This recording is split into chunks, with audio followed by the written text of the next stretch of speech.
What's going on, guys? Welcome back to United View. How is everybody doing? Yes, it's Friday. Hope you're having a good Friday. It's Black Friday, isn't it, as well? Hope you've got some good deals today. Hope you've got some good deals. Hope you've been possibly doing some early Christmas shopping. It even feels a bit weird, doesn't it? It feels a bit weird talking about, it feels weird talking about, Christmas presents. I'm one of those people. That whole stuff doesn't happen until December. But it is Black Friday today. I don't know about you. I've got about 10 million emails, honestly. And it's from the same people as well. I'm not joking you. I've had Black Friday emails in my email inbox from literally the same company 10 times today. But it's Black Friday, it's Black Friday, it's Black Friday. I know. I know.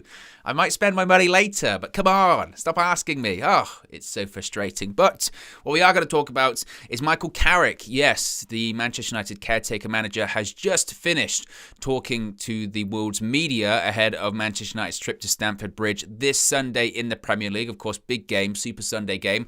Arguably, it might be Michael Carrick. Well, it probably is going to be Michael Carrick's last press conference as Manchester United caretaker manager as we creep closer and closer and closer and closer to Ralph Rangnick becoming Manchester United interim manager.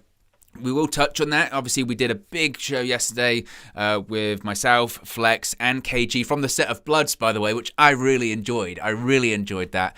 Speaking about Rangnick, what he offers Manchester United, his tactics, the long-term plan, him coming into that consultancy role, all that kind of stuff.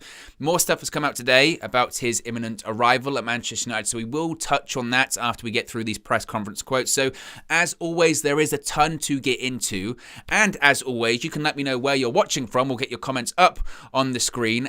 Be sure to smash a like on the video. As always, settle down. It might be Black Friday and there might be craziness going on in the shopping centres or on websites, e-commerce and all that kind of stuff, but that's not the place here. We're going to relax. We're going to chill. We're going to talk about Manchester United. We're going to talk about the thrilling thing that is a press conference. Yes, that is a press conference. That's what we're going to talk about. Manish Patel says that 1 billion emails since midnight. It's true. It's true, honestly. Every 5 seconds. One of the disappointing things, because for me, I don't get many emails. I'm one of those people. I'm not subscribed to many mailing lists, all that kind of stuff. And it comes through and it goes, oh, an email. That might be something important. And it goes, Black Friday offer. I'm like, get out. It's so frustrating, Jerome watching from Singapore, Roadrunner watching from London, Malang watching from Gambia, love that. Lux Silver saying from East London.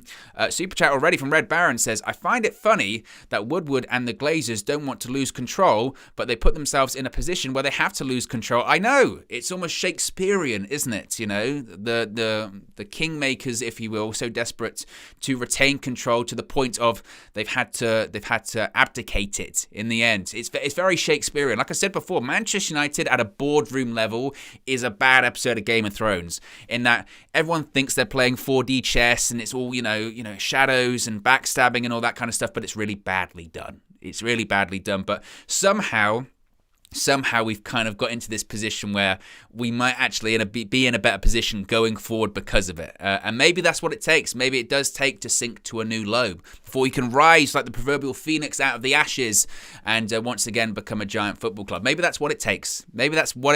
And it sucks to get to that low period, but I'm certainly myself feeling quite optimistic about the future, the whether it's not necessarily maybe the immediate future, but the long-term future. I'm much more positive about than I have been for a long time, which feels good. It feels good. Even I was seeing stuff about Richard Arnold this morning when he becomes the CEO. He's the guy that's going to become the CEO of Manchester United post Woodward, and it was The Athletic. The Athletic did a video that I would recommend to go watch after you finish watching myself, of course, here at United View.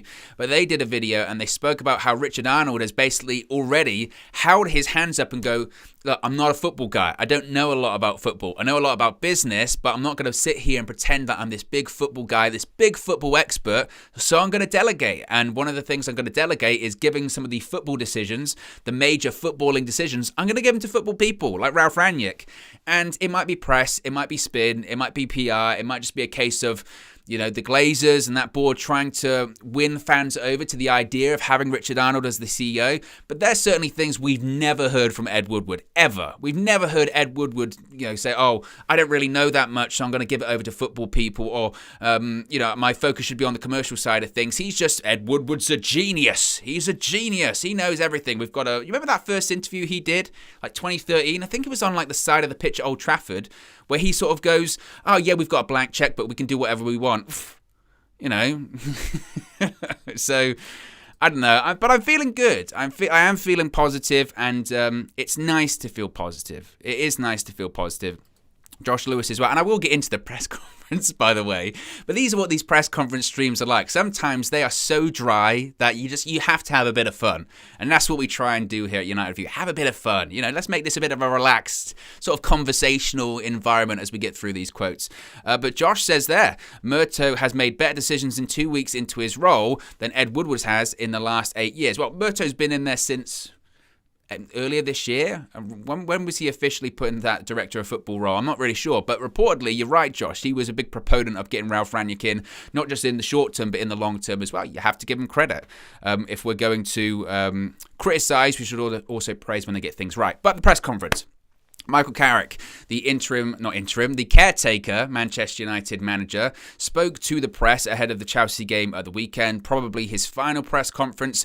So the first question, unsurprisingly, was asked about Ralph Rangnick and all of these reports linking him to the Manchester United interim manager's job over the past 24 hours. And he was simply asked, what can you tell us? And obviously, like, what do you expect? He's not going to come out and go, yeah, spoke with Ralph. He's going to be the manager. 6 months, 2 years as a advisory role, etc., etc. Yeah, that's what we've been doing. Of course, he's not. The deal isn't official yet. It's not over the line. So the answer would be what you would expect. He basically said, not a lot, can't tell you a lot. Speculation and reports are speculation and reports. My head is on the game. There's no really more news to share about that on that front. I'm just looking forward to the game. So it was what you would expect. I'm not going to be one of these people. That. Look, I've done a lot of these press conferences. You've come through it with me for some of these press conferences, and I just don't think it's the time to. If he gives us a bit of a non-answer there, whatever. Whatever. That's how positive I'm feeling about it. He was then asked how much of a lift have the players seen since that performance against Villarreal, that result against Villarreal on Tuesday. And Carrick said, quote, "It was a big boost for us, much needed win, mainly for the players to have that feeling again and get the confidence back that we lost. It's another massive game for us," referring to Chelsea. "These are the ones you have to enjoy. It will be a good test for us." And that is fortunate, certainly, that I'm just seeing out the corner of my eye, because obviously you watch the press conferences I do on MUTV. I'm just seeing that game in 2019. You remember that first game of the season? We played Chelsea at home and we beat them 4-0. Imagine that. Imagine going to the bridge being a 4-0. I don't think that's the case. And I recall, and I'm just seeing it there because I just seen the thing where Tammy Abraham hit the post. Like the first 20 minutes, they battered us and we still won that game 4-0. It was crazy. It was absolutely crazy. But yes, that game against Villarreal, obviously, for the majority of that game, we didn't play great. We kind of played the same as we would under Ole Gunnar Solskjaer. And why wouldn't we? It's the same people there working under Ole Gunnar Solskjaer. It's Carrick, it's Phelan, it's McKenna. It's the same training sessions. It's the same methods. It's the same tactics. It's the same philosophy. Therefore, we should expect the same results, really, or similar results, certainly. But the result was massive, and we were through. And there certainly is positives that have come out of that game. Jadon Sancho's performance, his goal, clean sheet, through to the next round. So you have to do what you can. You have to build on that. We have to find a way to build on that. And look, I think a lot of United fans are relatively pessimistic coming into that game on Sunday, and I'm not really sure we're expecting much, but it's kind of a price to pay at this point, isn't it? If we went to Chelsea at the weekend and say Chelsea do completely turn us over, say Chelsea absolutely smash us and it's like 3-0, 4-0 and it's embarrassing, we'll still be hurt and we'll still be frustrated, but it will almost be a price to pay in the sense of we'll be like, well, hopefully that's the last of it. There is a light, it feels like, at the end of the tunnel. And Michael Carrick, and he kind of said it in his press conference today, he's just got to do what he can. Just got to do what he can. And it's not going to be pretty on Sunday at all. I expect us to be really behind the ball and really defensive. But if he can get out of that game with a point, and I know it's Manchester United, and I hate talking about Manchester United trying to scrape a point from somewhere, but if he can get out of that game without a loss, then he's doing very well. Then he's done very well in that game, and you couldn't ask for much more from his short spell as the caretaker manager. Get through the Champions League and get something from Stamford Bridge, not bad. Really not bad. Fat Thor says, I don't watch the live press conference, but I do watch Owen's live update. He will have a bright future as a presenter, mark my words. Well, I appreciate that, Fat Thor. It's a tremendous name as well. I bet it's a name that goes right over the head of Flex because he doesn't understand any of the Marvel references. He doesn't understand any of the Star Wars references, which is crazy. If you missed the stream yesterday, I'm almost hesitant to do it. I won't actually do it. I clicked my fingers yesterday and Flex disappeared. I don't know if everyone else disappeared. I don't know. I clicked my fingers again, he came back. That's all I know. I don't know if we saw a situation where half the universe disappeared. I'm scared to do it again. Who knows the power that lies in these hands? I mean, honestly, who knows? I'm scared to do it. I'm scared to do it. I'm scared to do it. It was crazy. VK says, Klopp says, unfortunately, a good coach is coming to the English Premier League when asked about Ralph Rangnick. I did see that as well, yes, and said that he's very well revered. And it did feel nice, didn't it? It did feel nice, certainly, to actually have a rival fear us, maybe, or be like, that's a good appointment, because we just haven't had that. We haven't had that, have we, for a while? And I know it's very premature. Deal isn't even done, but also, who knows? Who knows what can happen? Anything can go right or wrong in football, so we'll have to wait and see. But I'm feeling very positive. I'm feeling very positive. Lucas Chan says, can you click your fingers and maybe the Glazers might go? I mean, who knows? It feels very random, the universe getting, halves. So I don't know. I don't know if I have that power. I mean, let's be honest here. I don't have any Infinity Stones or a Gauntlet, which arguably makes me way more powerful than Thanos, by the way. Thanos had to go around the universe, start collecting stones and all that kind of stuff. I'm just flesh and blood. I'm just flesh and blood. And I'm clicking people out of existence. So that's all I'm saying. And I'm not purple as well, If anything, I'm very pasty. very, very pasty. Let's move on and talk about the next question. That was about Simon Stone, asked Carrick his experience of being a manager so far. He said, what's it like being a manager for the first time? You're usually a very relaxed player. Have you found it difficult? Have you found it nerve-wracking? Have you been stressed? All that kind of stuff. And he said, quote, you are who you are, and that is kind of my personality. Some decisions are bigger than others. That is normal. I've been quite calm this week. Players and staff have supported me well. He also said, I've embraced the challenge. It is a testing time, but once you get over that, business takes over. I did see that. I did see that during the game against Villarreal on Tuesday. There were some people that were saying, "Oh, he's not doing much on the touchline wise." He's not doing much, or he's not running around the touchline, or he's not in the in the box shouting at players, or he's not getting animated and all that kind of stuff. And that does kind of frustrate me when people criticise managers for that. Obviously, I think a lot of United fans criticise Louis van Gaal for sitting down the entire game. I mean, at least a couple of times stand up to talk to your players, but why feel the need? Why feel the need to be one of those people that's, running up and down the touchline, ranting and raving? Obviously, it's box office, and you watch someone like Conte do it, or you watch Jurgen Klopp do it, and you go, that's great. And if that works for them, that's their personality. But you can't change people. And I kind of felt that was a bit of a harsh criticism of him, because I saw some of the commentators were saying that on Tuesday of, he doesn't really do much, or he hasn't shown that much emotion in the game. Maybe he doesn't. Maybe he doesn't. I don't care. I really don't care, to be honest with you, what the manager does on the touchline, whether he was on his hands and knees the entire game. If Manchester United win, I don't care. Ultimately, that was the thing when it came to Louis van Gaal. Yes, he was sitting down the entire game, but when the performances were terrible and the results were terrible, then it's annoying, because it's like, how can you sit there and say that's okay? But if you're battering teams 5, 6, 7-0, sit in the dugout, do what you want. It's all about results. It's all about results. That's football at the end of the day. He was also asked then by Simon Stone, Rangnick or anyone else. This was an interesting question. What kind of impact can anyone have in such a short period of time? How quickly can you as a coach get your ideas across to the players? And Carrick said, quote, I think you can get ideas across quickly. Sometimes it's just a different voice. History has proven that. And it's true. It's difficult. Obviously, most managers would prefer a pre-season. That's why managers... managers like Poch, I suppose, and Ten Hag would prefer to come at the end of the season, but also because they're already committed to other clubs as well.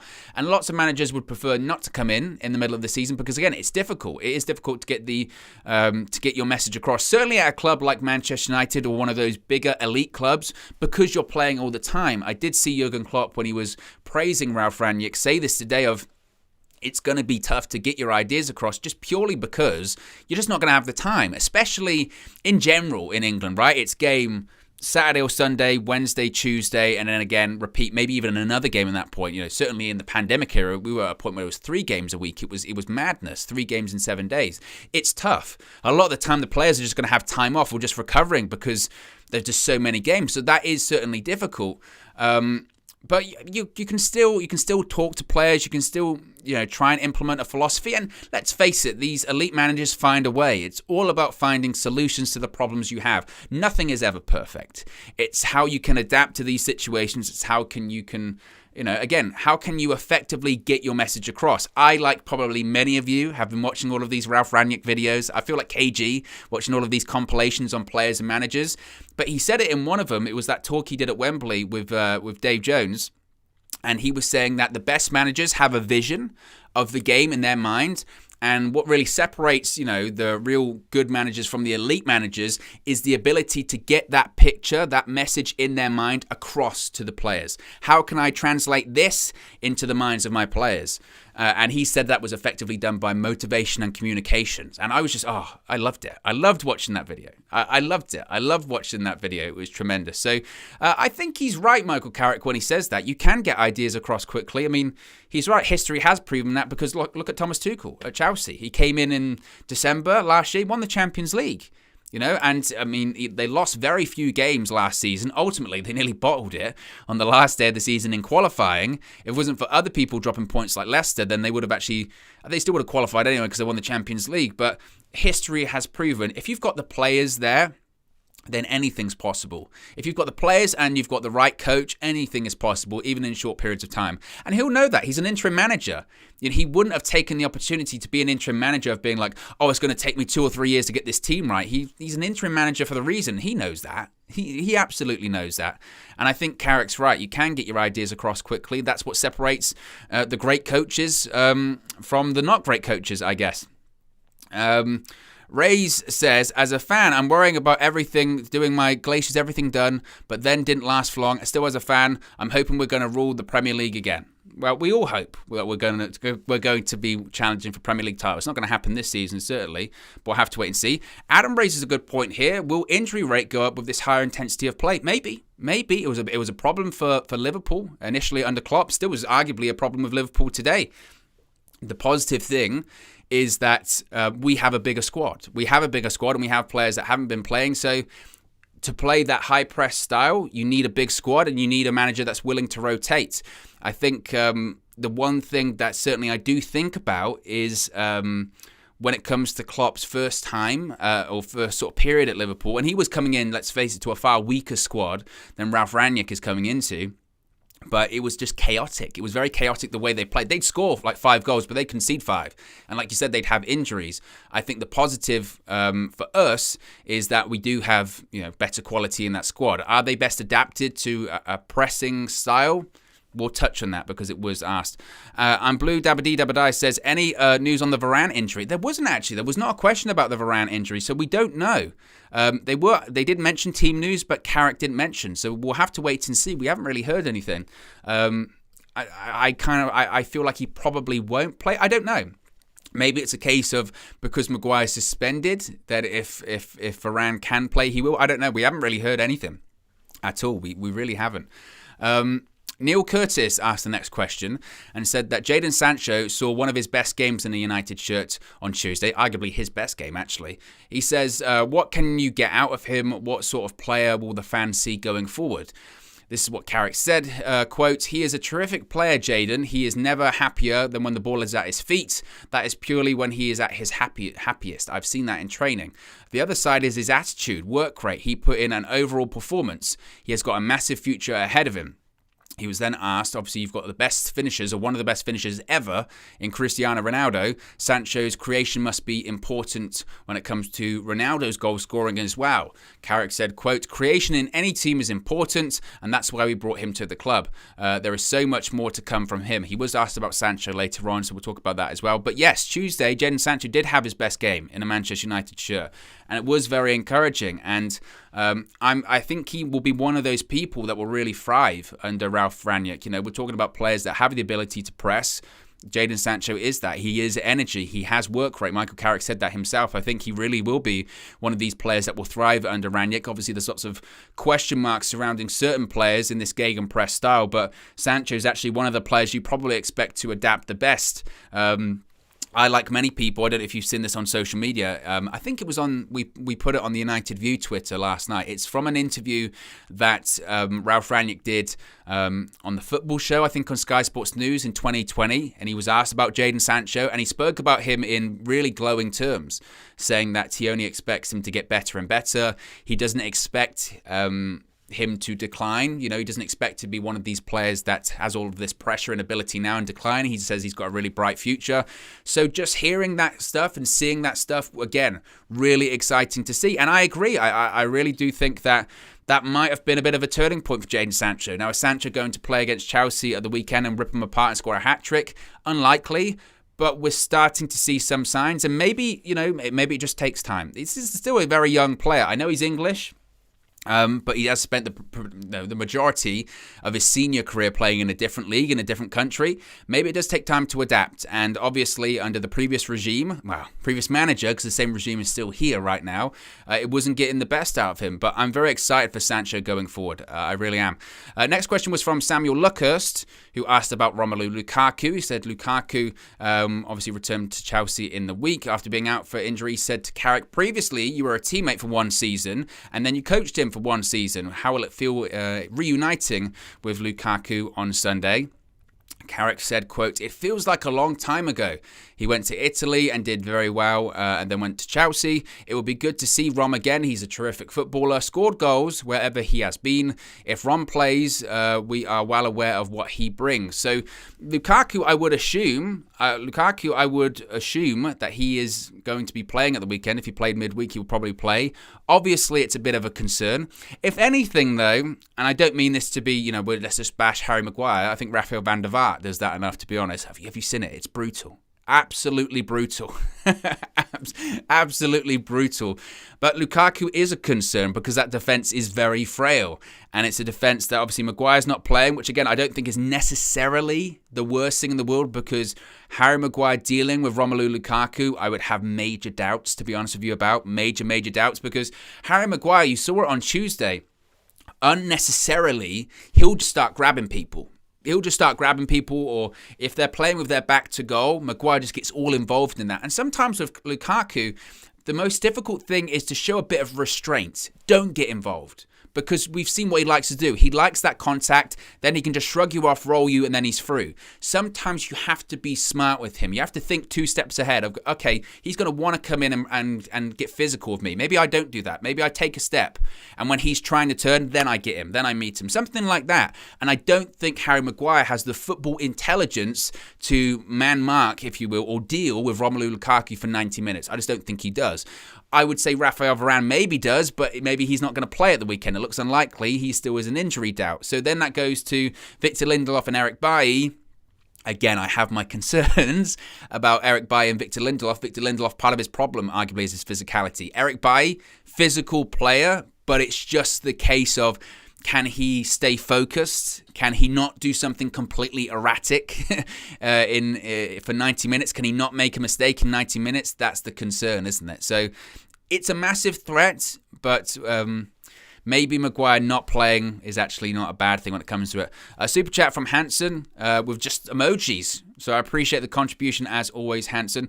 Be sure to smash a like on the like button as well. We've got over 350 people watching, which ain't bad for a press conference considering how dry they are. That's why I say I try and keep it as conversational as possible. I try and keep it as conversational as possible because these press conferences are tough. They are very tough. They are very tough. Zippy says, shout out from Japan, Owen. Yes, I've never been to Japan, and it's one of the places that I would love to go. I don't know how difficult it is to travel over there right now. Obviously, they had the Olympics in the summer, didn't they? But I would love to go there. It's one of my places I really hope to go to in the future. Says, love the work you guys are doing and feeling some optimism about United for the first time in a long while. Yes, it feels nice, doesn't it? I'm not going to say it feels different because I'm not KG. Mentioned yesterday, KG's opinions are like when you're throwing spaghetti at the wall to see if it's cooked. He'll just throw that shit at the wall. Sometimes it will stick, sometimes it will break, sometimes he'll accidentally throw a meatball, thinking it's a bit of spaghetti, and you go, "Oh, I've ruined my tiles." That's KG. That's the kind of opinion you're getting from KG. So that's what I always say. That's what I always say. Let's move on to the next question. Was from Ben Branson. Said, given the names linked, a lot of talk about how players will adapt to the high-pressing play. How does Michael Carrick think the players at the club currently would adapt to such a style? Really good question, this, because it has been a topic that's been debated quite a lot over the last 24 hours. We spoke about it yesterday, didn't we, of are we actually set up to play a gegenpress? We can sort of sit here and say, oh, it's going to be great. We're going to see heavy metal football. And you look at clubs like, Liverpool or Chelsea, even though they play different styles. But you can see that, or Bayern Munich and Nagelsmann, Leipzig. And we can say, oh, we'd love to see that at Manchester United. Realistically, is it possible with the players we have right now? Cristiano Ronaldo, his name's been mentioned. So Carrick was asked, can the players adapt? This is what Carrick had to say. And I think I agree with him. He says, there are a lot of different styles, and there's a good group of players here. Whoever comes in and whatever is implemented, I'm sure they can adapt. There's some real good talent within the squad. Sure, they'll look forward to what's ahead. Carrick said that like 10 times, by the way. I'm sure they'll look forward to what's ahead, or I'm looking forward to what's ahead, all that kind of stuff. So he basically kind of didn't say Ralph Rangnick, didn't say that he was going to be coming in, but he just kept saying they're going to look forward to what's ahead. So kind of implied he's already looking forward to Rangnick coming in and certainly learning under him, because it looks like Carrick is going to stay. His point of that, I'm sure there are some people in that squad that won't be able to adapt, but ultimately they're not going to last, because I think that this is going to be Manchester United's philosophy or vision going forward, or some kind of version of this. I spoke about this yesterday. With Rangnick coming in, the thing that I'm the most excited about, and I think is arguably way, way bigger than Rangnick being the interim manager for 6 months, what's way bigger than that is Rangnick staying on for 2 years and then being involved in major footballing decisions going forward. Having a football person making football decisions that are going to be key to the success of Manchester United in the long term is massive. Because essentially what Rangnick's coming in to do is this. 6 months, he's going to implement his philosophy on the pitch. Of course, he then helps guide the search for the next permanent manager to continue this philosophy, to continue the work that he has laid the groundwork for. And then, after he's helped guide Manchester United into appointing this new manager, after that, he's going to then help guide the club in terms of recruitment, in recruiting and buying the players that fit this philosophy that now runs through the club. That's why I'm more excited. That's why I'm far more excited. And that's why I say we're going to find out pretty quickly if these players can't adapt to this new philosophy or this new vision for Manchester United. They're just not going to stick around that long, because we are building something now. We are building finally what feels like a long-term project, what finally feels like a long-term vision, So I'm sure a lot of players in there can adapt. I mentioned Jadon Sancho. I think it's perfect for him. Cristiano Ronaldo, maybe they'll find a solution for him. We'll have to wait and see. But if they can't adapt, I think Manchester United are so, they're all in at this point. they're all in. Ed Woodward's reign is coming to an end, and Richard Arnold is coming in as the CEO. We're going to have Ralph Rangnick as obviously the interim manager, but then a sporting director. John Murtaugh's the director of football. Fletcher, he's technical director or technical secretary, they're calling. But Man United are all in this new vision, this new path going forward.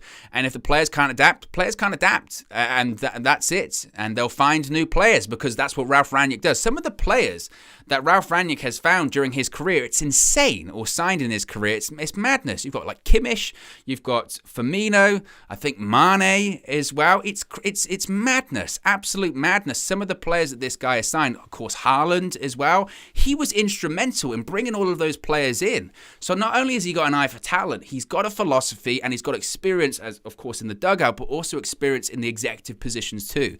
That's why it's such a massive deal, and I think that's why we're so optimistic. Obviously, it could go wrong, and anything can go wrong in life. And if it does go wrong, I'm sure the people will start laughing at us again. But at least for the time being, there are rival fans and rival managers going, that's a statement of intent by Manchester United. And it's a good decision. Finally, it feels like arguably one of the biggest and best decisions post Sir Alex, post David Gill that this club has done. And I know that's a big statement, but I really do believe that. I really do think it's true. Next question was from Paul Hurst. This was an interesting one when it comes to the future of Carrick and obviously that backroom staff. He asked, is the plan moving forward that McKenna, Phelan and Carrick will be involved with this new interim coach? This is what Carrick had to say, quote, he said, I think you can appreciate it's been a busy week. I haven't given it much thought. My focus has been on preparing the squad as best as I can. Anything after Sunday is not in my thoughts. Obviously, he's given it some thought. He has given it some thought, because how couldn't you? I know that managers talk about this. I'm only focused on the game ahead. I'm only focused on the task ahead. I'm only focused on this. Human nature, I'm sure he is, whether it is with McKenna, whether it is with Phelan, whether it is with Manchester United, the board themselves. I'm sure that Michael Carrick has spoken about it. Maybe he's even received a sly text message from Rangnick, given that this deal was already done, or nearly done, certainly. So he's absolutely thought about it. As far as we can see right now, as far as it looks like, that backroom staff is going to be staying, but they are going to be joined by people. Ralph Rangnick isn't coming in by himself. He's bringing with him his assistant manager from Leipzig, who is also currently in a role at Lokomotiv Moscow right now. So he's coming with him as well. It's also been reported that a video analyst is going to be coming in as well, which Manchester United are keen on too. So we're going to have Rangnick and his trusted assistant. He's been his assistant, as I mentioned, up Leipzig. He's also been helping him out at Lokomotiv Moscow. He was a video analyst previously at Leipzig before he became Rangnick's assistant manager. I think he was a video analyst as well at the likes of like Hoffenheim, Schalke. I believe he was a video analyst at Bayern Munich when Pep was there as well. So he's certainly a very, very detailed-focused, detailed-oriented, tactical guy. I don't have his name to hand. I wish I did. I'm not going to pretend like, I knew exactly who that guy was, but obviously, like everyone, I did the research last night. But that's good as well. And I'm okay with that. I mean, I would prefer total reset, but I understand maybe that's not completely possible right now. Maybe it's not possible to get rid of that entire backroom staff, because you've then on this ginormous recruiting drive, and maybe Ralph Rangnick doesn't have this entire, backroom staff that he can just bring with him. And ultimately, time is of the essence here. So I'm just, my point is, okay, if they're not all going to go, then I will take having new people in that are really the key decision makers in that backroom staff. You're going to have Ralph Rangnick and his assistant manager. Well, maybe Rangnick himself is not actually putting the cones out, you know what I mean, running those training sessions. Certainly his assistant will be. And if it's Carrick and McKenna being there, they're young guys. At least they can learn through Ralph Rangnick. Again, this is the exciting thing. Ralph Rangnick, he's not only a developer of players, he's a developer of coaches. The story between him and Thomas Tuchel is quite legendary. The quotes are out there. He said that, I think it was at Stuttgart, wasn't it? He made Thomas Tuchel an under-19s coach. Tuchel's, I think, career ended early because of injury, and at the time he was working in a bar or something like that. And he says, I gave him his first coaching job and believed in him, helped install his philosophy that he now works and lives by when it comes to football coaching. And now look at him. So he is a developer of coaches as well. And obviously, Michael Carrick, and this was the frustrating thing before, and I think we said this before here, certainly I have on the channel, is that when you look at Carrick and McKenna, it's not a case of, they're terrible coaches. They're just inexperienced. They don't have the experience to be in these really key senior positions on a backroom staff at Manchester United. Can they be part of a coaching staff? Of course they can. But should they be the ones running the training sessions every single day with those elite players? No, they shouldn't. They're learning on the job. And it's okay if they're learning on the job if they've got an experienced elite manager at the helm, but we didn't have that in Ole Gunnar Solskjaer. Everyone was learning on the job. And it's time to get some people in with some real tactical experience, with a real tactical philosophy and know-how, and that's what we're doing now. Rangnick, his assistant, video analyst as well. That's the positivity. That's the positivity going forward. But Carrick says he hasn't really thought about it, which again, he has. he has. Ian Parker next asked about some team updates because of course there is a game at the weekend. Carrick said, quote, "We've got 2 or 3 little issues. It's never ideal. 1 or 2 we're waiting on. Of course, Luke Shaw didn't travel in the Champions League, and Carrick said that's because he took a bang on the head a few weeks ago. Of course, he had a concussion, and then he took another bang against Watford. So they're going to make a call on him later on. We'll have to wait and see. I thought Tellez, for a guy that's meant to be a set-piece specialist, Tellez' delivery was shocking on Tuesday. I'm not sure if any corner he did beat the first man. Like, seriously? I'm not sure if any corner he did beat the first man. But again, like all of these players, you look at in a different light now because you look at an Alex Tellez and you go, maybe like, maybe Alex Tellez would suit really well with Ralph Rangnick. Maybe he would be exactly the kind of sort of pressing fullback that he's looking for, and he can give Shaw some real competitions. I don't know. I don't know. We'll have to wait and see. He also said Fred twisted his ankle, so we'll have to wait and see. Fred suffered a really nasty ankle twist, didn't he, against Villarreal. He managed to play the game, continue with the game, and actually help set up both of the goals. Obviously, that first goal, he cut, was it Capoue off, when that short pass from the goalkeeper allowed Ronaldo to chip the goalkeeper for the goal. And then the second goal, it starts off with Fred winning the ball back. So it was pretty impressive to see him continue on the game, but he might be a doubt for Sunday. We'll have to wait and see. I don't know. We might see McTominay and Nemanja Matic. Maybe Nemanja Matic might play against his former team as well. Fat Thor says, if my mentees become better than me, then I am a successful mentor. That's what my mentor taught me. It's true. VK says, too many fringe players lack match fitness and sharpness under Ollie. It's going to be certainly a wake-up call, isn't it, for a lot of players, that gegenpress style. And I think it was kind of the point that was put across earlier, wasn't it? That under that style, there might be injuries because they're just not used to it. And how that's the real challenge, isn't it? Is how do you implement those levels of fitness in the middle of the season? Because when you have a preseason, you're like, right, we need to up the fitness levels here, and because we're going to be doing a lot of running, a lot of pressing, all that kind of stuff. How do you do that midway through the season when you've got a pretty full schedule? Ralph Rangnick will have his ways. So we'll have to see that. Gabriel Noel says, we never have to see McTominay start over Donny after Sunday. That's all I care about at the moment. Quality players start. We'll have to wait and see. I think Donny might start on Sunday. I do. I think Bruno, I mean, it depends. There was a question about Donny, and I think Carrick again kind of showed his hand where he thinks Donny's best position is. But we kind of knew that before. But someone like McTominay, Ralph Rangnick might really like. Maybe he could revolutionise him in terms of, we know that McTominay, his best asset arguably is his ability, his engine, his energy, his stamina. Who maybe under Ralph Rangnick that can be developed. Like I said, everything, and it is cliche, but everything is kind of a clean slate right now. We don't know how these players are going to adapt to the gegenpress style. We don't know what Ralph Rangnick is going to be able to get out of these players. So, these players that might have been just completely terrible under Ole Gunnar Solskjaer, maybe they can be salvaged. Who knows at this point? That's exciting as well. There's a bit of unknown, and we'll have to wait and see. But it does feel nice to have a sense of optimism surrounding Manchester United. And again, it could all go wrong. And maybe it will all go wrong very quickly. And maybe in 2 or 3 weeks' time, we'll be like, this is going to be a long road ahead. But let's live for now. Let's drink all of this positivity in, and let's just soak up. Because come Sunday, I think reality might slap us in the face again when it comes to this Chelsea result. And then we might not be happy. But I'm living for now. Next question was from Jamie Jackson and spoke about Donny van de Beek. Great segue. Says, obviously, Donny van de Beek's a great midfielder, but where do you see his best position? It's been a bit of a puzzle as to why he couldn't get in the team previously. So where do you think his best position is, and how do you think he could be most effective? Carrick said, quote, "We've got ideas for where we think Donny is most suited, but being so flexible is a real strength and a credit to what he can be for the team. Donny is one of those players who can play in different positions. He's an asset to the team." He also said, it must be said, so he said that he could be obviously a 6, an 8, a 10. He also said he could be a false 9, like he was for Ajax at times, and I was a bit like, I mean, I don't know.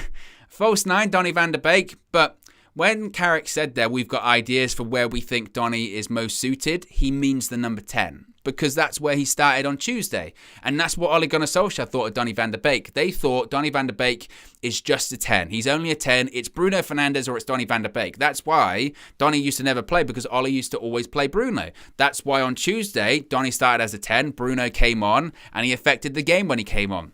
I think a lot of people have been saying that he can play as an 8, maybe not as a 6. It depends who you're playing. Against a smaller team that's going to sit back, maybe he can be really actually effective as a 6. Certainly he can play as an 8.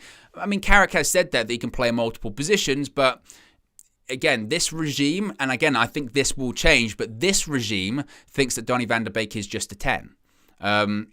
If you saw the show that Flex did with Ajax the other day, you know, he was saying about how, yes, he played as a 10 for Ajax, but actually for United, in terms of United strengths, he probably would be most effective as an 8.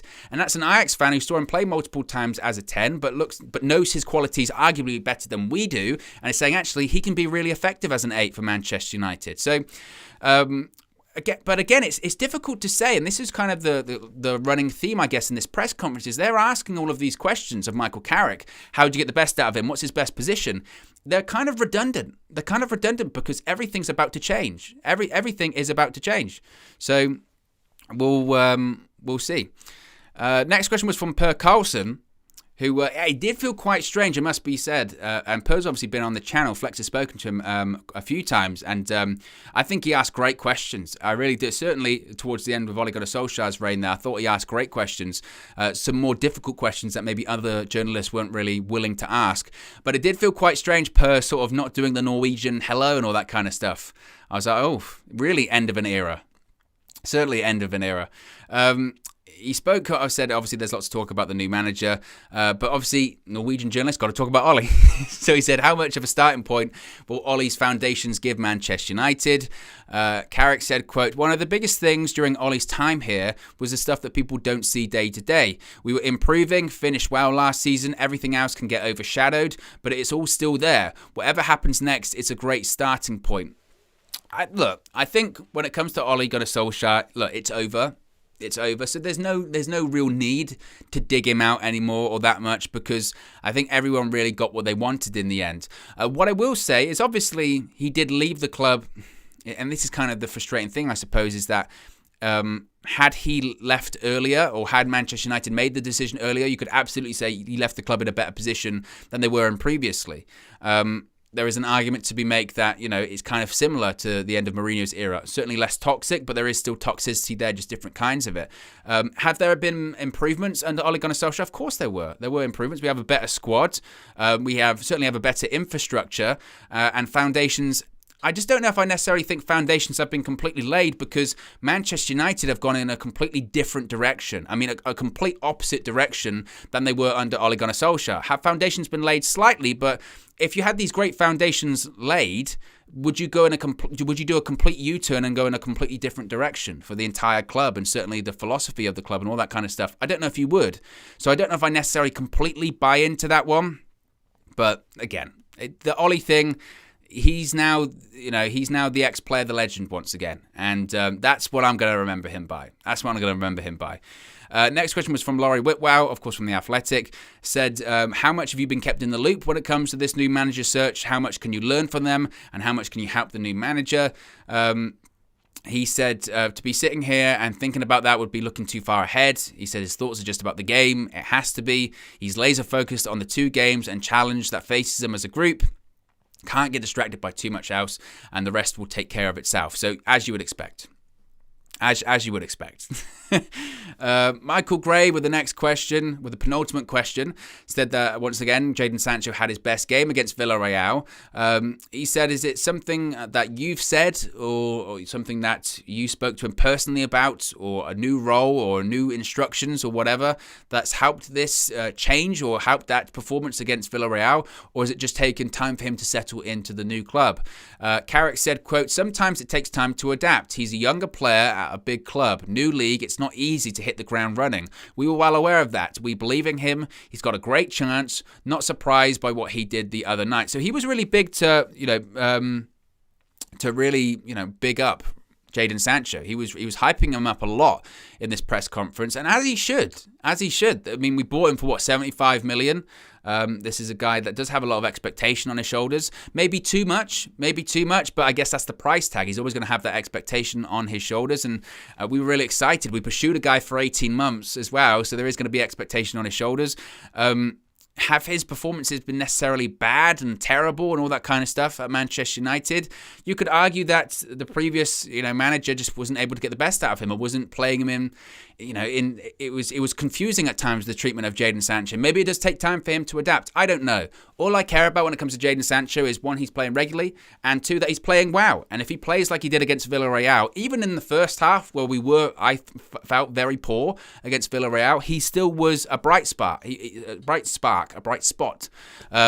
Villarreal, and we just needed to get the ball to him more. And then when we did that, second half again, continue to show a really impressive performance against Villarreal, and hopefully he can continue to do that going forward. Like I said, I think it's very exciting. Jadon Sancho under Ralph Rangnick, I think he'll thrive. I really do think he'll thrive, and I'm excited to see it.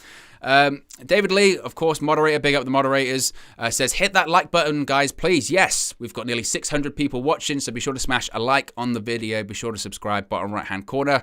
Otherwise, I'll get shouted at. They said sometimes you got to do it. You got to pump the brakes. Sometimes you get in such a conversational flow, that you have to pump the brakes. And as we always say, guys, relax. Take your shoes off. Why are you walking around in the house with your shoes on? Look at all the mud on the floor. I've just shampooed the rug. What are you talking about? Oh, that stain's not going to come out. That's pure mud there, and a grass stain. Come on, take your shoes off. Let's not have it. Come on, smash a like. I kind of lost myself in the analogy for a second there, and was just thinking about like a muddy rug, and I was like, no, it's not real. We're talking about likes. Finally, the last question was from Andy Mitten, and said, focused on the game, and said, what are your thoughts on Thomas Tuchel's Chelsea and the style of play, and what are you expecting this weekend? He said they're super intense, well organised, really good movement across the back line and their front line, very good at connecting with the midfield, with the back three building up and connecting into midfield, narrowing up and giving you problems with the wing backs. But he also said we have to get a result, and I believe we can. Well, let's say, do you believe we can get a result at Chelsea? And to be honest, what constitutes a result? When he says result, I'm assuming he's talking about a victory, 3 points. To me, a result at Chelsea, I think at this point in time, is just getting out there with anything. If we got out of there with a point, I'd be thrilled. I'd be absolutely thrilled. And to be honest with you, not that the game's a write-off, but it kind of just feel like it is a little bit, doesn't it? Like, if we do, and we've still got very good players. Right? We've got arguably the greatest player ever, Cristiano Ronaldo, in our side. We've still got great players at the club, and still got great players in the side, and it's not an excuse to go there and get completely embarrassed, is it really? But if we do, looking at it from a pragmatic perspective or a realistic perspective, if we do, we know that it's over.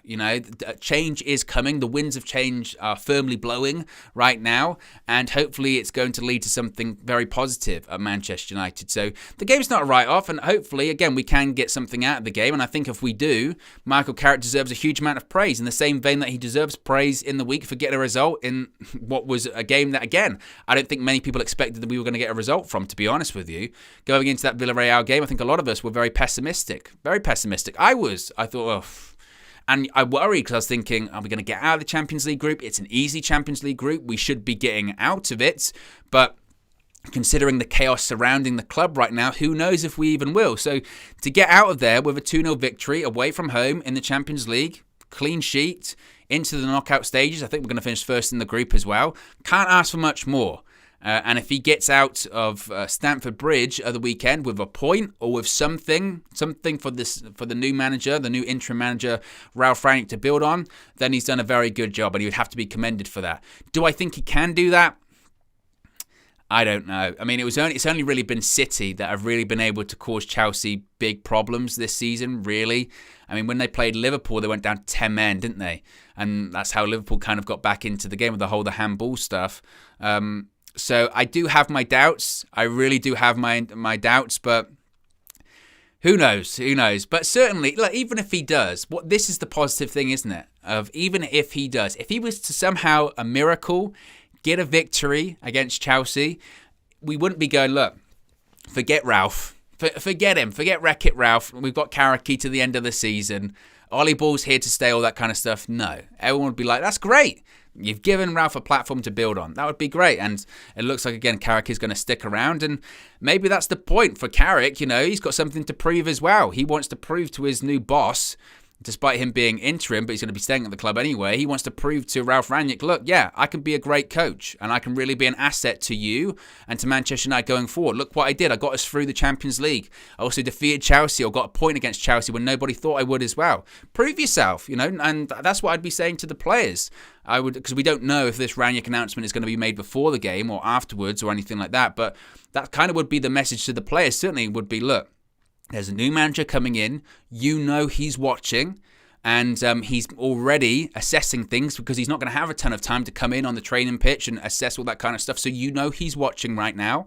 So buck your ideas up, because if you put in a subpar performance, he will remember that. He will absolutely remember that. So that would kind of be the thought process if it were me, certainly. Lucas Chan said, Owen snapped his fingers and took out Kante and Chilwell to give us a better chance. Hope they recover soon. Wow. I can't take the blame. Chilwell is a long-term injury, isn't it? Certainly. It's a long-term injury. He's going to be out. Do they think the rest of the season, it looks like? I don't know if it was an ACL or MCL or something like that, but yeah, he's going to be out for a while, which is very unfortunate, just because you never like to see a player, you know, out for a long term, well, in general, but you never like to see a player out for a long period of time, and it sucks from an England perspective, I guess. Kante, look, it's a huge miss for Chelsea, but maybe it can be huge for us, certainly in the sense that Kante, look, Marcus Alonso is going to replace Ben Chilwell. I know it's not really like for like in terms of quality, but Kante is legitimately irreplaceable. He is irreplaceable. He is arguably the best in the world at what he does as ball-winning midfielder, but even going advanced, even being an advanced guy, that's really what he's built on the last few years, isn't it? Going forward, scoring goals, creating chances, everything. He absolutely can do everything and anything. So he is irreplaceable. He is certainly irreplaceable, and it's going to help us. But look, the thing is, look, Chelsea got so many players. Chelsea really have so many great players.